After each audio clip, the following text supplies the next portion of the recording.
वित्तीय क्षेत्र मजबूत तुलन पत्र, लाभप्रदता में ऐतिहासिक उच्च स्तर पर, परिसंपत्तियों की बेहतर गुणवत्ता और देश के 98% से अधिक गांवों में कवरेज आज भारतीय बैंकिंग क्षेत्र की प्रमुख विशेषताएं हैं। इस समय हम इस क्षेत्र के सुधार प्रेरित विकास पथ को जारी रखने के लिए जरूरी उपायों के भविष्यवादी रूप से मूल्यांकन करने के लिए बेहतर स्थिति में हैं।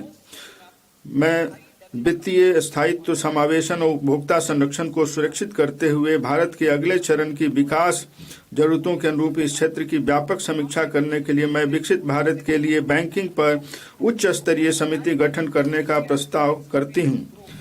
ऋण संवितरण और औद्योगिक प्रौद्योगिकी अपनाने के लिए स्पष्ट लक्ष्यों के साथ विकसित भारत के लिए एनबीएफसी हेतु विजन तैयार किया गया है।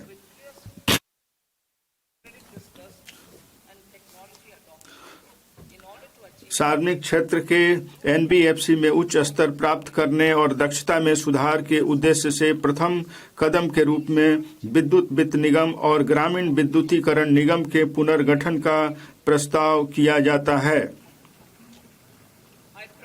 मैं भारत की विकासोन्मुखी आर्थिक प्राथमिकताओं के अनुरूप विदेशी निवेश के लिए अधिक समकालीन उपयोगकर्ता अनुकूल ढांचा तैयार करने के लिए विदेशी मुद्रा प्रबंधन गृह ऋण लिखित नियमावली की व्यापक समीक्षा का प्रस्ताव करती हूं। कॉर्पोरेट बॉन्ड बाजार मैं एक ऐसे बाजार निर्माण की संरचना पेश करने का प्रस्ताव करती हूं जहां कॉर्पोरेट बॉन्ड क्षेत्र में निधियों और व्युत्पन्नों के लिए पर्याप्त अवसर हों। मैं कॉर्पोरेट बॉन्डों पर पूर्ण रिटर्न स्वैप शुरू करने का भी प्रस्ताव करती हूं। म्युनिसिपल बॉन्ड बड़े शहरों द्वारा आर्थिक मूल्य के म्युनिसिपल बॉन्ड जारी करने को बढ़ावा देने के लिए मैं 1000 करोड़ से अधिक का एकल बॉन्ड जारी करने के लिए 100 करोड़ के प्रोत्साहन का प्रस्ताव करती हूं। अमृत के अंतर्गत वर्तमान योजना जो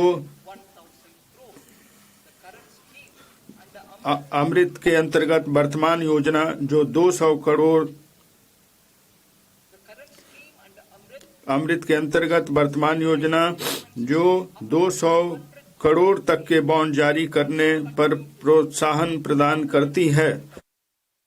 यह भी छोटे और मध्यम कस्बों को सहायता प्रदान करने के लिए जारी रहेगी।